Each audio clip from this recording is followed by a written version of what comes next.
아침 말씀. 오늘 본문 말씀은 누가복음 23장 13절에서 25절입니다.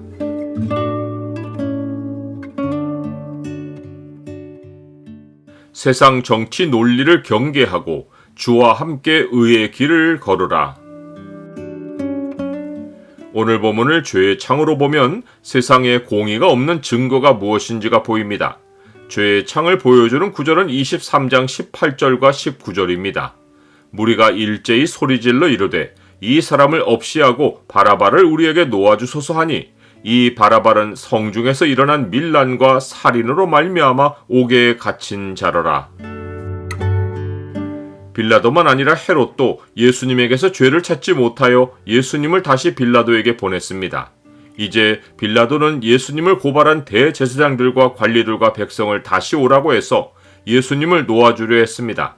빌라도는 공회가 예수님에 대해 세 가지 죄목으로 고발했던 것 중에 첫 번째를 언급했습니다. 이르되 너희가 이 사람이 백성을 미혹하는 자라 하여 내게 끌고 왔도다. 그는 두 번째 죄목과 세 번째 죄목은 언급하지 않았습니다. 이는 그 죄목들은 사형에 해당하지 않았기 때문입니다. 즉 세금 바치는 것을 금하였다는 것은 나라를 전복하려는 시도가 아니라 정책에 대한 불만 정도로 다룰 사안이었습니다.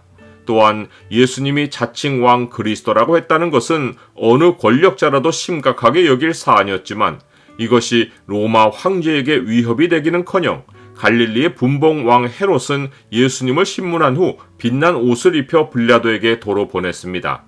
권세자들은 예수님이 왕이라는 것을 심각하게 받아들이지 않은 것입니다. 예수님은 빌라도에게 자신의 나라가 이 세상에 속한 것이 아니라고 밝히 말씀하셨습니다. 권력에 매우 민감한 빌라도에게 예수님의 말씀은 우습지도 않은 농담 같은 말로 들렸을 것이 분명합니다.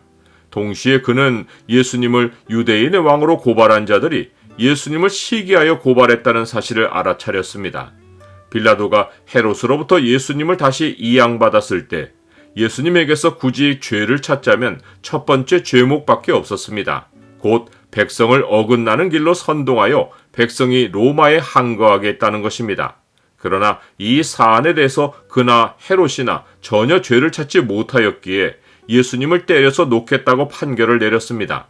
빌라도는 예수님을 놓아줄 명분을 얻기 위해 명절이 되면 총독이 백성들이 요구하는 대로 죄수 한 사람을 놓아주는 전례를 사용하려 했습니다. 빌라도는 투옥된 바라바와 그리스도라 하는 예수 가운데 누구를 놓아주기를 원하냐고 물었습니다. 바라바는 종교 지도자들이 예수님을 고발한 그 죄목으로 복역하고 있는 죄수였습니다. 즉 그는 백성을 미혹하여 밀란과 살인을 저지른 죄인이었습니다. 빌라도는 공회가 예수님을 이 죄목으로 끌고 왔으니 그들이 바라바를 풀어달라고 요구하면 스스로 덫에 걸리는 일이기에 예수님을 놓아달라고 할 것으로 판단했습니다. 그러나 종교 지도자들과 백성은 스스로 모순을 적나라하게 드러냈습니다. 즉 그들은 뻔뻔하게도 죄가 없으신 예수님을 없이하라고 하며 밀란을 일으켜 살인한 바라바를 자기들에게 놓아달라고 소리질렀습니다. 이 순간 하나님이 이 현장을 내려다보시고 내리신 평가가 정확하게 로마서가 묘사하는 죄의 현실이었습니다. 기록된 바 의인은 없나니 하나도 없으며 깨닫는 자도 없고 하나님을 찾는 자도 없고 다 치우쳐 함께 무익하게 되고 선을 행하는 자는 없나니 하나도 없도다. 그들의 목구멍은 열린 무덤이요 그 혀로는 속임을 일삼으며 그 입술에는 독사의 독이 있고 그 입에는 저주와 악독이 가득하고 그 발은 피 흘리는 데 빠른지라. 파멸과 고생이 그 길에 있어 평강의 길을 알지 못하였고 그들의 눈앞에 하나님을 두려움이 없느니라 함과 같으니라. 빌라도는 3번이나 예수님에게서 죽일 죄를 찾지 못하였기에 예수님을 때려서 놓겠다고 했으나 사람들이 그를 재촉하여 예수님을 십자가에 못 박으라고 크게 요구하는 소리가 빌라도의 의지를 이겼습니다. 여기에 빌라도의 모순이 드러났습니다. 그는 예수님이 밀란을 일으키지 않았다는 사실로 풀어주려 했지만 이 판결로 밀란이 날까 염려하여 예수님께 사형을 언도하고 바라바를 내준 것입니다. 빌라도가 공의보다 자기의 정치 생명을 우선한 것이 현실에서 작동하는 정의였습니다. 나는 온전한 공의는 오직 하나님에 의해서만 시행된다는 사실을 믿습니까? 다른 복음서들은 빌라도가 예수님에게 사형을 언도한 계기로서 두 가지 사실을 더 기록했습니다. 마태복음에 따르면 빌라도는 손을 씻으며 이 사람의 피에 대하여 나는 무죄하니 너희가 당하라고 했는데 이때 백성이 그 피를 우리와 우리 자손에게 돌리라고 답하자 빌라도는 예수님을 내주었습니다. 또한 요한복음에 따르면 빌라도가 백성에게 내가 너희 왕을 십자가에 못 박으랴 라고 말하자 대제사장들이 대답하며 가이사 외에는 우리에게 왕이 없다고 했습니다. 이에 빌라도는 예수님을 십자가에 못 박도록 그들에게 넘겨주었습니다.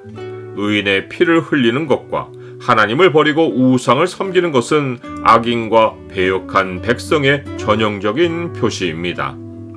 피 흘리기를 좋아하는 자는 온전한 자를 미워하고 정직한 자의 생명을 찾느니라.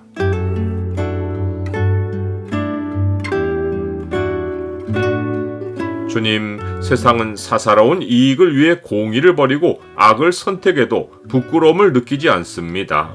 주를 두려워하는 백성만이 수치를 알고 주 안에서 공의를 지킵니다. 세상의 정치 논리를 경계하고 주와 함께 의의 길을 걷게 하옵소서. 예수 그리스도 이름으로 기도드립니다. 아멘.